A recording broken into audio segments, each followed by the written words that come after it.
Paris Olympic போட்டியில் இந்தியாவிற்கு 3வது பதக்கம் கிடைத்திருக்கிறது.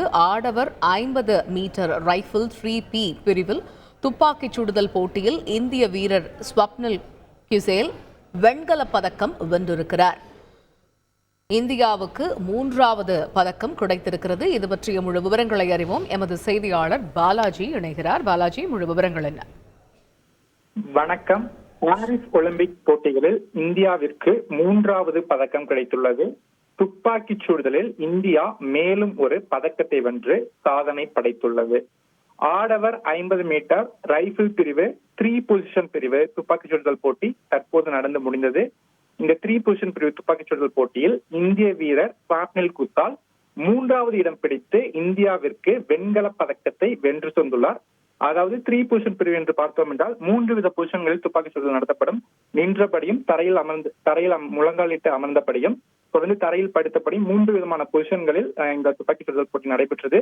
இதில் 451.4 புள்ளிகள் பெற்று ஸ்வப்னில் குசால் 3வது இடம் பிடித்தார். இதன் மூலம் வெண்கல பதக்கத்தையும் வென்று ஒலிம்பிக் போட்டிகளில் இந்தியாவிற்கு பதக்கம் வென்று வரலாறு படைத்திருக்கிறார். 28 வயதாகவும் ஸ்வப்னில் குசால் மகாராஷ்டிரா மாநிலத்தை சேர்ந்தவர். ஏற்கனவே சர்வதேச அளவிலான போட்டிகளில் பல்வேறு பதக்கங்களை வென்று தொடர்ச்சியாக சிறப்பாக செயல்பட்ட நிலையில் தற்போது ஒலிம்பிக்கிலும் பதக்கம் வென்று அவர் தனது பெருமையான கனவை நனவாக்கி இருக்கிறார்.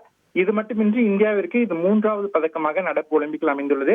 குறிப்பாக பார்த்தோம் என்றால் 3 பதக்கங்களுமே துப்பாக்கிச் சுடுதல் மூலமே இந்தியாவிற்கு வந்துள்ளது. அந்த 3 பதக்கங்களுமே வெண்கல பதக்கமாக இந்தியாவுக்கு கிடைத்துள்ளது. மனு பாக்கர் தனிநபர் துப்பாக்கிச் சுடுதல் பிஸ்டல் பிரிவில் வெண்கல பதக்கம் வென்றார். தொடர்ந்து மனு பாக்கர் மற்றும் சரத்ஜோத் சிங் இணை கலப்பு இரட்டையர் பிரிவு துப்பாக்கிச் சுடுதல் போட்டியில் வெண்கல பதக்கம் வென்றது.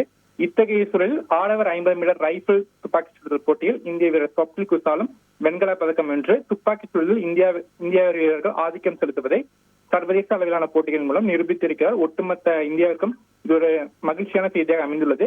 இன்னும் துப்பாக்கிச் சுடுதலில் 1-2 போட்டிகள் எஞ்சி இருக்கின்றன. மனு பாக்கர் மீண்டும் 25 மீட்டர் பிஸ்டல் பிரிவில் கலந்து கொள்ள உள்ளார். அதிலும் பதக்கம் வெல்ல வாய்ப்பு இருக்கிறது. இது மட்டுமின்றி மகளிர் 50 மீட்டர் ரைபிள் 3 பொசிஷன் பிரிவும் உள்ளது. அதில் டிப்ட் கவுர் சிங் களமிறங்க இருக்கிறார். அவரும் பதக்கம் வெல்வதற்கு வாய்ப்புகள் இருக்கிறது. துப்பாக்கிச் சுடுதலில் நாம் மேலும் 1-2 பதக்கங்கள் வெல்வோம் என்று எதிர்பார்க்கப்படுகிறது. விரிவான விவரங்களுக்கு நன்றி பாலாஜி. செய்திகளை உடனுக்குடன் தெரிந்து கொள்ள உடனே சப்ஸ்கிரைப் பண்ணுங்க.